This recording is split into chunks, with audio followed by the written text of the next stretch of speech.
ese tipo Invisalign en los elastómeros, pueden mejorar sin brackets, sin alambre, y alinear y nivelar los dientes, aplicando inteligencia artificial prácticamente. Y todo el sistema de brackets autoligados, la mecánica de deslizamiento y muchas teorías más que existen en lo que es la ortodoncia. Los alambres y resortes para la tracción y la expansión, las fuerzas ortodónticas que son muy leves, muy pequeñas, menos que el peso de un papel de 80 gramos. Los aparatos expansores, la línea de la sonrisa, el láser en ortodoncia. O sea, hay una cantidad insospechable de conocimiento que nos queda por conocer. Nosotros hemos visto una parte superficial del conocimiento. Así que no se crean contentos con lo que hemos hecho. Nos falta mucho por hacer, mucho por conocer. Yo siempre digo a los estudiantes, tanto del pregrado como del posgrado, si ustedes tienen la opción de poder asistir en forma constante y permanente a las reuniones, a los eventos, a los congresos, a las conferencias y otras más del área de ortodoncia, nunca es tarde, siempre se aprende y siempre hay que conocer más, porque el conocimiento no es un crecimiento aritmético, uno más uno es dos, no, es un conocimiento logarítmico.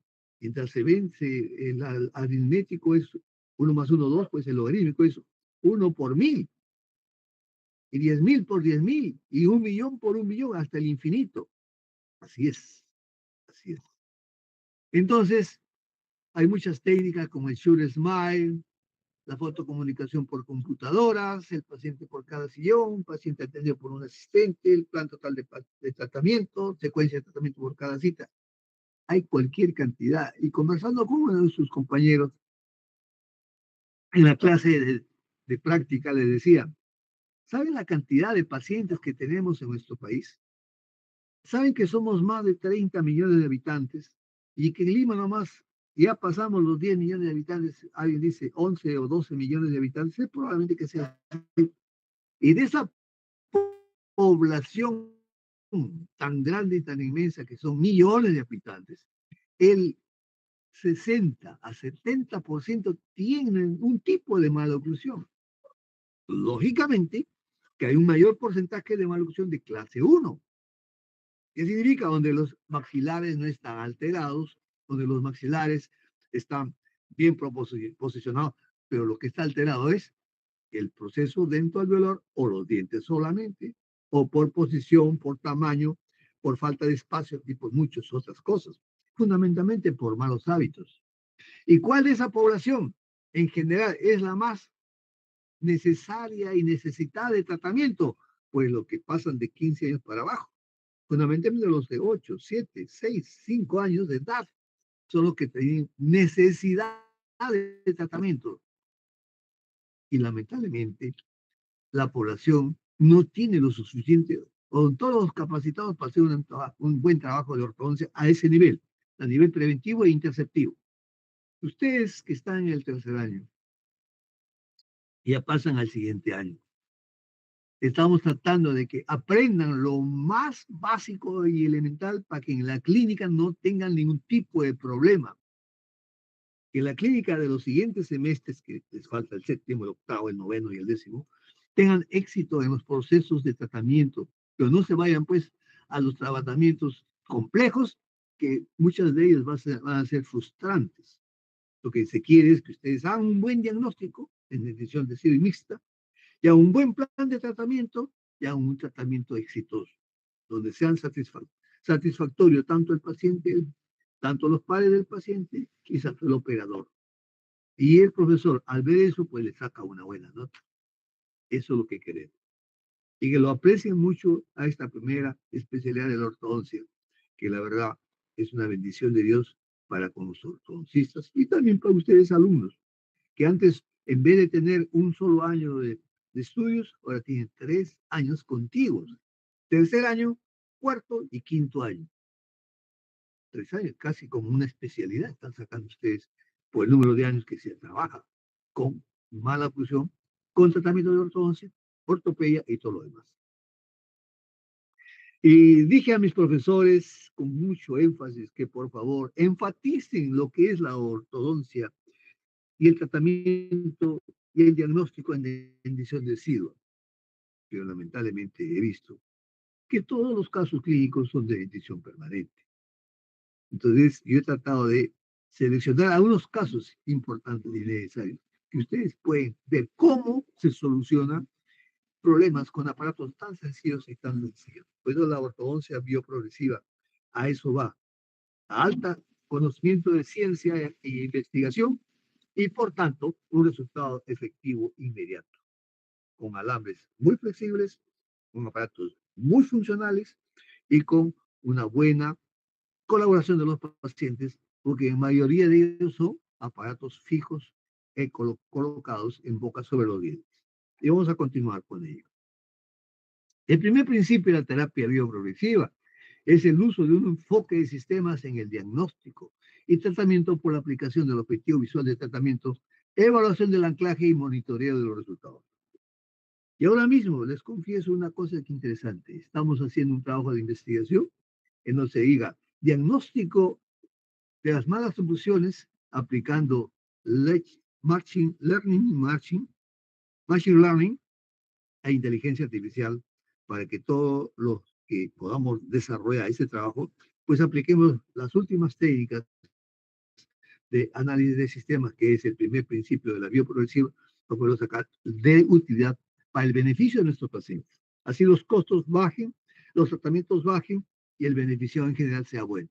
Y el odontólogo que sale de la San Marcos no es otro, porque el de Cayetano no tiene la formación que le damos, ni el de ciencias, ¿cómo se llama? Este, bueno, hay como 50 facultades de odontología, pues que todos mandan a sacar muelas y a curar muelas, o hacer algunas endodoncias.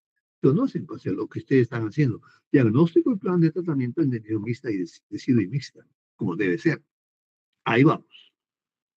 Entonces, este primer principio, las mediciones laterales, que tenemos que saber, el uso de la radiografía lateral, pues eso, ¿qué nos va a permitir? El uso de la radiografía lateral nos va a permitir describir el tipo facial, que está en la historia clínica, entender el crecimiento normal dentro del proceso normal de crecimiento y desarrollo. Acuérdense, nuestros pacientes que nosotros tenemos entre los 5, 4, 6, 7, 8, 9, 10 años, está en una ebullición de crecimiento. El de 6 años es diferente al del 12 años. El de 5 años es diferente al de 9 años. El de 4 años es diferente al de 8 años. Y en cada uno podemos entender cómo crecen haciendo los estudios cefalométricos correspondientes. Y usar el objetivo visual de tratamiento, el BTO, famoso, que no lo hemos tocado para nada, pero sí es el que mi persona y muchos profesores que nos acompañan lo tenemos en cuenta para poder aprovechar el crecimiento y plantear unos tratamientos adecuados al crecimiento del paciente. Y obviamente que nos faltó también hacer algo sobre análisis de crecimiento, más cambios en el tratamiento, porque en la carga que tenemos de 2 horas por turno, cada práctica que tenemos es muy corta. Yo sé que tienen ustedes como 8 horas a la semana de hacer rehabilitación o prótesis o esas cosas. Pero, ¿por qué no nos dan 8 horas a la semana para hacer ortodoncia? Podríamos hacerlo y lo mismos desarrollar cosas maravillosas. Eso hay que lucharlo arriba a ver si cambiamos pues la proporción de las horas que hacen en uno como en otro. Y cuando nosotros vemos en la clínica la fotografía del paciente, el meso, el dólico y el braqui, lo único nos asociamos con figuras geométricas. Por ejemplo, un braqui nos asociamos con un cuadrado, cara cuadrada, ¿cierto? Un dólico, una cara alargada. Y un meso, una cova ovalada. Muy bien. Pero, ¿qué nos dice cuando encontramos en una radiografía cefalométrica aplicando el análisis de Ricketts? ¿Cómo nos podemos identificar? Y acá les traigo estos tres análisis cefalométricos que nos van a dar fundamentalmente una característica importante. Todos ya saben que esto es la línea nacium vacío, ¿cierto? Hacia el punto nacium, hacia el punto vacío. Y esta otra línea de acá es del vacío hacia el suprapogonio. Y este es el eje mandibular. Y estas dos líneas al cruzarse acá atrás nos dan un ángulo. ¿Y cuál es el ángulo? El ángulo es la altura total de la cara. ¿Y cuál es esa altura total de la cara? Normalmente está entre los 60 grados, ¿cierto? Y el valor en una neutroversión, acá está, en el lado de esto, dice el valor normal para una neutroversión está dentro de los 57 a 63 grados. No es exactamente el que tiene 63 grados, es una neutroversión o una cara normal o una mesofacial, sino es la variabilidad que podemos encontrar en las angulaciones de esas dos líneas que hemos señalado. Pero ¿qué pasa? Cuando hay en el dórico, ¿cuál está más alterado? Es, dice, menos que 63 grados. Que este ángulo es menor que 63 grados. O este ángulo es, acá debe ser mayor a 63 grados, porque es mayor a, no está a 60, sino está a 63 más que 63. Y acá es menos, es un braqui, donde está 56 grados.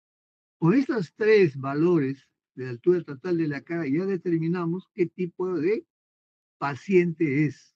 Entonces, como ustedes van a hacer su trabajo de entrega el próximo miércoles todavía, entregarán pues su respectivo análisis cefalométrico con esta altura del total de la cara y decir si su paciente es meso, es dórico o es braquifacial.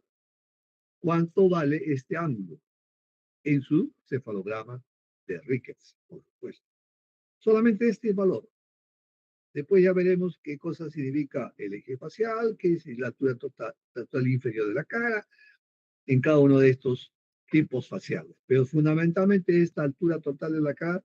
Entonces, el paciente que tiene el valor entre esta cantidad de grados será un mesofacial. Paciente que son sus compañeros de estudio, la carita larga, pues debe tener más que 63 grados, porque esta es normal.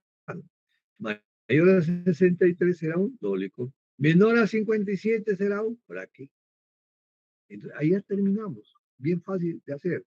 Al relacionarlo no solamente en forma de foto de su rostro, de la piel, sino de sus estructuras internas óseas, que nos va a dar una más contundente tipo facial que tengamos que hacer. Pero también tenemos que saber cuál es el grado de dificultad que tenemos con nuestro paciente. Para avanzar el tratamiento, en este caso, nos hemos fijado pues en que ustedes sean sus pacientes de sus compañeritos. Lógicamente que eso era la única forma de poder avanzar, pues tener pacientes de esa altura. En 2 horas era difícil y poder manejarlo, tomar impresiones, hacer todo lo que teníamos que hacer, más complicado. Estando ustedes ya dentro del concurso, siendo parte de paciente y parte de operador, pues hemos dado solución a esa necesidad. Entonces ya sabemos qué gran dificultad de acuerdo al tipo de mala oclusión. O sea, si un paciente es dólico facial o braquifacial, es mucho más severo que un paciente mesofacial. ¿Ok? Eso hay que tomarlo en cuenta. Luego, el tipo facial del paciente, problemas funcionales. Un paciente que tiene problemas de hábitos, problemas de respiración, contracción maxilar, amaxilares muy estrechos, tendrá problemas funcionales, comenzará a aumentar su grado de dificultad y su severidad del problema. Y otro paciente que no es colaborador, que no es buen paciente, que es fastidioso, no quiere sentarse en sillón o le jalan de las orejas para llevarlo al odontólogo, entonces también es un problema para los padres, lógicamente, y para la colaboración del paciente. Si no hay colaboración del paciente, entonces hay que ver El grado de dificultad, si es leve, si es moderado o si es severo. Entonces, cuando tengamos pues problemas severos, hay que mandarle al especialista o a quien pues maneje mejor la situación. Y nosotros vamos a empezar con casos leves y también un poco moderados, de los cuales eso podemos ya elegir en el primer momento del diagnóstico del tratamiento de nuestro caso clínico. Entonces, ¿cuáles son las 4 dimensiones que vamos a tener en cuenta? La dimensión transversal, y hemos dicho, todo lo que es compresión del maxilar, o sea, se estrechan nuestras maxilares, ya es un problema. Si hay una mordida abierta o muy profunda, es otro problema. Y la dimensión anteroposterior, si es una clase 2 o es una clase 3, es otra dimensión que está comprometida. Entonces, el tiempo, el crecimiento y el tratamiento están ambos combinados para que tengamos un éxito en el tratamiento de nuestros pacientes. La corrección de la dimensión vertical, corregir el overbite. O sea, si hay un overbite negativo, o sea, una mordida abierta amplia, hay que corregir eso. Y hay que ver cómo lo corregimos. Entonces, hay que profundizar el estudio del caso. Probablemente usemos alambres con curva reversa para poder corregir la mordida abierta. Probablemente tenemos que usar mecanismos de arcos segmentados, que es el arco utilitario. Y probablemente podamos usar algunos dispositivos de anclaje temporal, que son los mini implantes, y usar elásticos verticales para corregir esa dimensión vertical exagerada. Entonces, aquí tenemos una secuencia de formas de tratamiento, lo que estamos viendo, lo que estamos observando de todos los pacientes que hemos revisado en una u otra forma. Luego, la dimensión antero-posterior, hay que tener concepto de lo que es una mecánica completa de arcos. Obviamente, cuando hacemos expansión con un Schwartz o un aparato de ATP o un arco lingual de expansión, estamos corrigiendo toda la arcada. Ahora, estos aparatos que les estoy mencionando y que ustedes lo han practicado y algunos han tenido que corregirlo y hacerlo de nuevo, tiene que funcionar a nivel antero-posterior, sí, y también a nivel transversal también.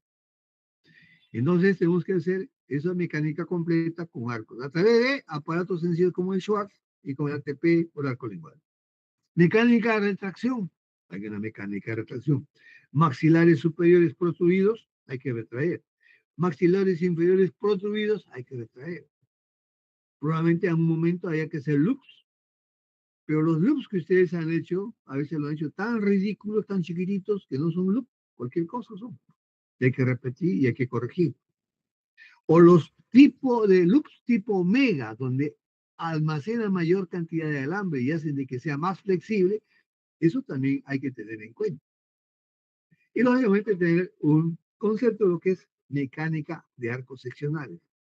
Y todos estos elementos, yo les estoy explicando, son los que se aplican en la terapia bioprogresiva. ¿Ok? Entonces, ¿qué cosa es uno y qué cosa es el otro? El éxito de un tratamiento de ortodoncia. ¿De qué depende? Del diagnóstico, no del aparato, no de, ¿para qué?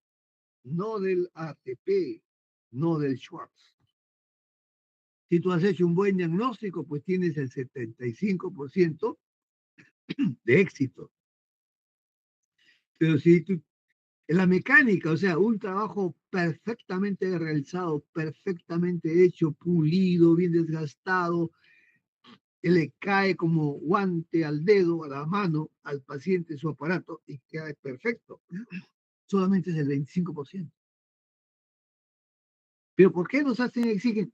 Porque ustedes van a ser odontólogos, tienen que hacerlo bien las cosas. Entonces, tienen que hacer bien lo que es el diagnóstico. Tienen que hacer bien también la mecánica, para que ambos, cuando se sumen, tengamos éxito al 100%. Golpe, brazo. Listo. Un minuto que va a tomar agua.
Bueno, continuamos.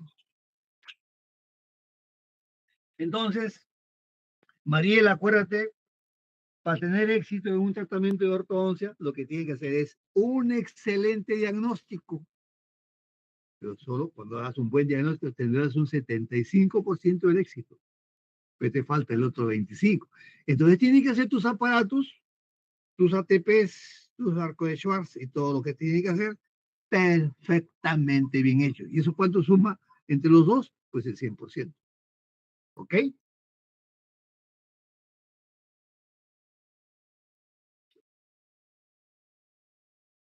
Bueno, acá está el segundo principio de la terapia bioprogresiva.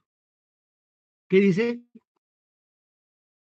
Destrabamiento de la mala oclusión en una secuencia progresiva para establecer una función óptima. ¿Y cuáles son esos 6 pasos? Observar las vías aéreas, la función y los hábitos. Entonces, ¿cuáles tenemos que hacer? Vías aéreas que funcionen y que no haya malos hábitos para que ese primer paso funcional sea el primer factor importante de diagnóstico. Segundo, si hay un problema de disfunción de la articulación temporomandibular. En niños a veces hay. Obviamente que en adultos la cosa se complica mucho más. Pero si tenemos interferencia incisal en el momento del movimiento dentario mandibular, la protrusiva, la retrusiva, la lateral derecha, la lateral izquierda, la de trabajo, la de balanceo y todo lo demás. Y también las formas terapéuticas que tenemos que hacer. Uno de ellos es la expansión. Entonces, ese tornillo Schwartz, con su tornillo de expansión, pues es uno de los elementos importantes para el tratamiento de la maloclusión en la dentición decidua y en la dentición mixta. Para eso lo hemos tenido.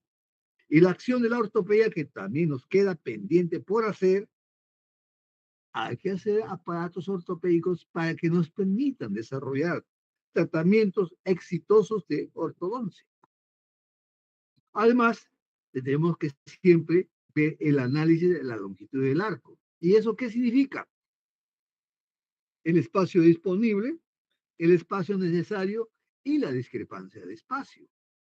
¿Ok? Entonces, eso que sí es análisis de dentición mixta. Y el análisis de NANS, que es en dentición permanente. Y el análisis de Polto, que es una proporción que debe tener una compensación en el arco superior y en el arco inferior para que todo esté perfecto. Entonces, ¿qué dice?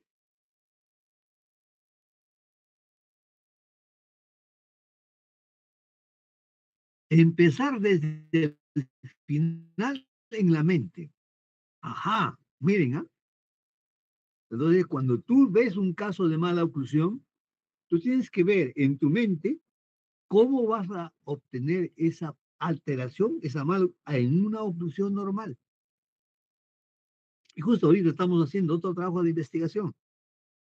cómo mediante el gol estándar de un grupo mestizo debe corregirte a una mala oclusión mestizas para que nuestro patrón cefalométrico no sea el de caucásicos, sino el sea de nuestra propia población. ¿Y quién está haciendo ese trabajo? Pues el profesor de su curso. Y hay varios trabajos pendientes que se están desarrollando. Y se están desarrollando, unos ya se empezaron, otros van a comenzar. Y si alguno de ustedes está interesado en investigar, pues bienvenido será el grupo para que se incorporen al trabajo de investigación. Y sobre todo en el tercer año, porque el tercer año recién estamos empezando, están ustedes en la mitad de la formación profesional. Mi grupo, que es grupo de ortos, que es el diagnóstico y tratamiento de la mala oclusión cráneo-facial, está abierto a todos ustedes, los estudiantes. No están obligados, pero están abiertos, están invitados, por supuesto que sí. Y solamente se hagan la lista, la señorita María haga la lista, quién de los grupos de estos compañeros quieren hacer investigación con el grupo del doctor Menéndez. Entonces, va a estar bienvenido. Y nos reunimos online una vez al mes y vamos desarrollando los trabajos de investigación para que ustedes también de estos elementos que están leyendo y estudiando paralelamente con ortodoncia y el grupo de, creo que redacción que tienen ahí el curso con las doctoras, pueden sacar el fruto y aplicar sobre esos conocimientos la parte de investigación ejecutiva de lo que es la investigación clínica.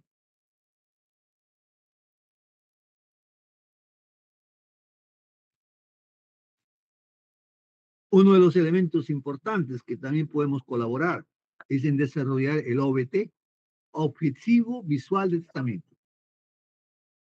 Por ejemplo, ¿cómo visualizar el anclaje de las molares? Si hay una relación molar clase 1, que está en buena posición, pues hay que reforzar esa posición de clase 1. Si hay una relación de clase 2, pues ¿cómo poner a esa relación molar de clase 2 en clase 1? Y desde ahí hacer el anclaje. ¿Cómo podemos hacer de una extrusión de incisivos a hacer una intrusión de incisivos? ¿Con qué elementos? ¿Qué elementos terapéuticos tenemos?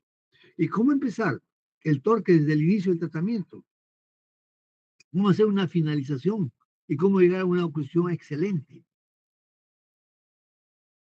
Entonces, nuestra visión es tener en mente cómo sería el final de un tratamiento de maloclusión del paciente que tú lo ves, que quede finalizado, arreglado su maloclusión. Maravilloso, por supuesto. Y acá la cefalometría nos va a ayudar a hacer las superposiciones cefalométricas. Si es la línea estética de Ricketts, la punta de la nariz, los labios deben estar en una misma línea con el mentón. Pero ¿qué pasa con nuestra población caucásica? Nuestra población mestiza normal.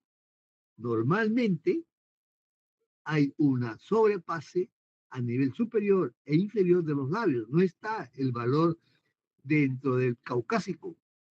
Hay biprotrusión dentro del lugar. Y eso le gusta a todo el mundo. Todas las mujeres quieren tener esa bendita picosa salida para tener la experiencia agradable de unos labios gruesos, carnosos, que es propio de la población latinoamericana. Ese por un lado. Por otro lado es el eje facial, cómo colocar la molar superior que debe estar dentro de este eje facial, ¿no? De Natiu a la punta de la unión de la salida del agujero redondo mayor, que es el punto PT, y se cruza con él hacia un nacio. Este ángulo debe ser a 90 grados, por supuesto. ¿Cómo ubicar el ángulo entre la base nacio y nacio con el punto A para que el maxilar esté dentro de su proporción normal? ¿O cómo ubicar los molares y los incisivos sobre el plano oclusal y sobre el eje mandibular? Y estos dos raíces, esta raíz con esta deben ser paralelas entre sí, no oblicuas o encontradas. Y cómo debe tener el maxilar superior y la molar suspendida. Acá parece que está suspendida, no está dentro del hueso alveolar, donde debe tener la curva de Wilson, la curva de Spee, todas las curvas correspondientes que deben de mantenerse cuando el paciente está en crecimiento fundamentalmente. Entonces, cuando hablamos de objetivo visual de tratamiento, elemento importante para tener mejor forma de tratamiento de un caso, instrumento de planificación y diagnóstico, el objetivo visual de tratamiento, como instrumento de gerenciamiento, como instrumento de comunicación y como instrumento de evaluación y revisión de resultados. Como instrumento de planificación, pues mediante este objetivo visual de tratamiento vamos a ver qué vamos a modificar de esa mala oclusión que tenemos al frente. Como instrumento de gerenciamiento, ¿cuánto tiempo nos va a permitir corregir unos problemas del paciente, ya sea dentarios, esqueléticos o funcionales? ¿Y cuánto vamos a necesidad de tiempo y de aplicación para poder solucionar ese problema? Y cómo a través del objetivo visual de tratamiento podemos usar una comunicación directa con nuestros colegas, con nuestros compañeros, con los de otras especialidades o con el mismo paciente.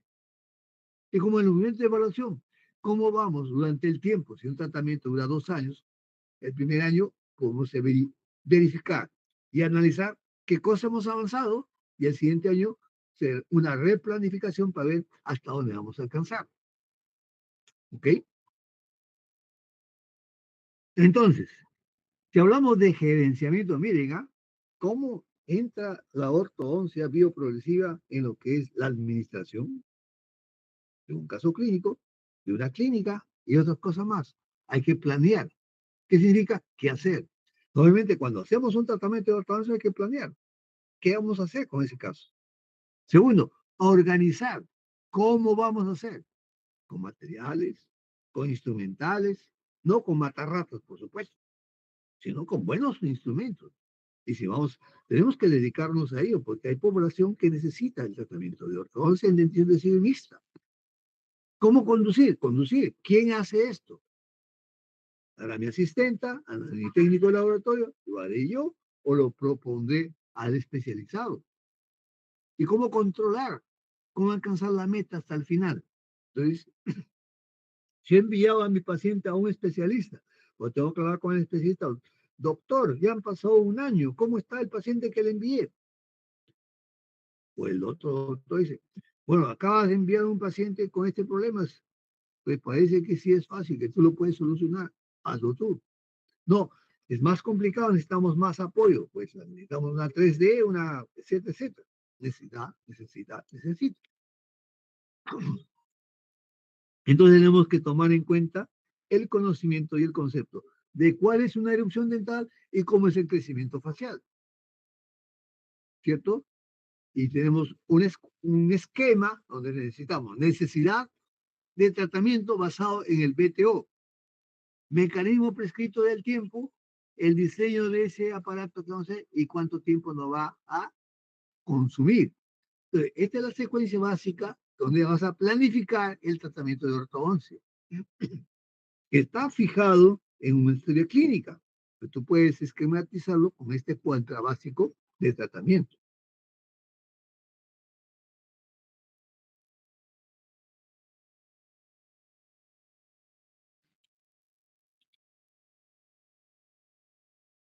Entonces, la está basada en la mecánica, en la biología, en el diseño de la progresión fundamentalmente. Y sus orígenes es el arco de Canto, que es el primer estadio del doctor Angle, el segundo estadio del doctor Brody, el tercer estadio del doctor Tweed y el cuarto estadio del doctor Ricketts. Y lógicamente que los fundamentos, fundamentalmente es un tratamiento precoz, hay poca fuerza que hay que aplicar, se aplica principios de ortopedia y se secciona el arco. Y fundamentalmente hay anclaje cortical y hay un elemento muy importante que antes no se usaba y se descartaba el uso, que era la instrucción de piezas dentarias. Y por supuesto el doctor Riquez ha desarrollado pues, hasta 70 principios correspondientes. No vamos a repasar los 70 principios porque es un curso completo de bioprogresivo. Es solamente para un resumen principal de lo que es, estamos tratando de que ustedes tengan el conocimiento de que ya alguien ya desarrolló unos planes de trabajo que se llama la ortodoncia bioprogresiva. Acá teníamos, ya vimos el primero y la segunda principio. Entonces, vamos a saltearnos al principio 10. ¿Qué dice? La aplicación práctica de la ortopedia para inducir cambios en el medio ambiente oral. Bueno, nos ha faltado tiempo para desarrollar lo que es la ortopedia para inducir cambios, pero fundamentalmente es a nivel óseo. ¿En qué caso se usa la ortopedia maxilar? En un maxilar clase 3 se usa la ortopedia. Una clase 2 esquelética también se usa la ortopedia. Entonces acá, y sobre todo se usa cuando el paciente está en crecimiento, o sea, en dentición decidua y en dentición mixta. ¿Ok? Luego, el principio 21 dice el control del medio ambiente a través de los procedimientos miofuncionales. Entonces, el medio ambiente, pues, es todo, el medio ambiente, pues, es un mundo prácticamente. De eso tenemos que tener relacionado con la parte miofuncional. Mio es muscular, y función es la función, respiración, deglución, alimentación, comunicación. ¿De acuerdo? Después nos vamos al principio, nos salteamos hasta el principio 58. Ahí dice, del control de los tres planos del espacio y el concepto de las tres órdenes a través del tratamiento. Nuevamente, los tres planos del espacio, profundidad, alto y anchura, que nos da una dimensión más grande. Si alguien quiere preguntar, escuché una voz por ahí. Benito, habla. Benito está en la peluquería, doctor. ¿Quién habla? ¿Quién habla? ¿Su pareja? ¿Su compañero? Sí, doctor, soy su compañero. ¿Tú cómo te llamas? Jason, doctor. ¿Ah? ¿Qué? Jason, José. El famoso Jason. Estás cubriendo a tu Benito, ¿no? No está viniendo. Y le voy a preguntar sobre lo que estamos hablando y si no me responde lo voy a jalar. Vas a ver. Y los que no han venido, igual. Acá están todas las preguntas fijas que van a hacer en el examen. Ahí que como no, y creo que han llegado a menos de la mitad, están fritos los que no han asistido. Tendrán que pedirle duplicado a Mariela. El principio 60, la aplicación de las proporciones divinas y diferentes estructuras faciales esqueléticas de los dientes. Voy a sacar un librito sobre lo que son las proporciones divinas en ortodoncia de una serie de autores para que tengan el conocimiento que lo que es la armonía y lo que es principios de proporciones divinas tiene que relacionarse mucho con lo que el doctor Ríquez descubrió y desarrolló y aplicó a las estructuras óseas y dentarias del cuerpo humano. Interesante. Otros más, pasaremos de frente. ¿Cuáles son los periodos de tratamiento? Ahí está. El preventivo, que estamos tratando de insistir en ustedes, que es de los 4 a los 7 años de edad. El interceptivo, fundamentalmente entre los 8 a 10 años de edad. El correctivo con crecimiento, que no lo tocamos, porque ya es tiempo de tratamiento más largo y procedimientos más complejos, que sí lo requieren los de posgrado, que son 3 años de formación exclusivamente ortodoncia, mañana, tarde, noche y medianoche. Y lógicamente el correctivo sin crecimiento, que mayoría de mis profesores que hemos invitado a que hagan su clase, incluye el doctor Pérez, no hemos agarrado estos, los dos primeros. Han agarrado el segundo y algo el tercero. Pero no se han tocado, no han tocado lo que es preventivo, lo que es interceptivo, lo que es correctivo con crecimiento. Pues eso tenemos que ver. Todo lo que es preventiva, miren, lo que es interceptiva, lo que es correctiva. Vamos a profundizar un poco más de esto. Al correcto para la correctiva, ambos, con crecimiento o sin crecimiento. Y lo que es preventiva e interceptiva, bioprogresiva. ¿Ok? Por eso me enfoco a lo que es la terapia bioprogresiva, porque tiene mayor consideración y un concepto mucho más preciso en la área de dentición de Silva y en el área de dentición mixta. También un tratamiento de ortodoncia que empieza en la primera fase se llama tratamiento de 2 fases. La primera fase, ¿en qué consiste? Son diseños de progresión. El tratamiento precoz. ¿Qué son el tratamiento precoz? Son 3 etapas. ¿Cuáles son esas etapas? Tratamiento preventivo, hábitos, desarrollo tridimensional maxilar superior para evitar malos hábitos y no tengan alteraciones en los huesos, problemas de asimetrías que también podemos corregir, problemas en la segunda etapa de tratamiento interceptivo, neutralizar la matriz funcional, lo que es respiración, lo que es masticación, lo que es fonación, lo que es digestión. Modificaciones ortopédicas tridimensionales, expansiones ortopédicas, retracciones mandibulares, retracciones maxilares, depende del problema que tengan. Proyección de la guía incisal. Tercera etapa, tratamiento correctivo sin crecimiento. Diabetes, aparatología que se tiene que usar en el posgrado para cumplir con mayor tiempo y mayores recursos, tanto de técnicos como de laboratorio, y estos corregir. Y lógicamente que tiene que haber una utilización de la supervisión del espacio para que todos los dientes calcen en ella y la longitud del arco, por supuesto. Entonces, cuando alguien se piensa sobre cuáles son los beneficios del tratamiento precoz, entonces tenemos acá 30 respuestas. Fundamentalmente, ¿cuáles? Los cambios óseos tridimensionales. ¿Qué más? Los cambios óseos que no podrán ser realizados a posteriori. Si pasó el crecimiento y ya no se hizo el cambio óseo correspondiente, pues tendrá que pasar ese paciente a la edad adulta y hacerse la cirugía.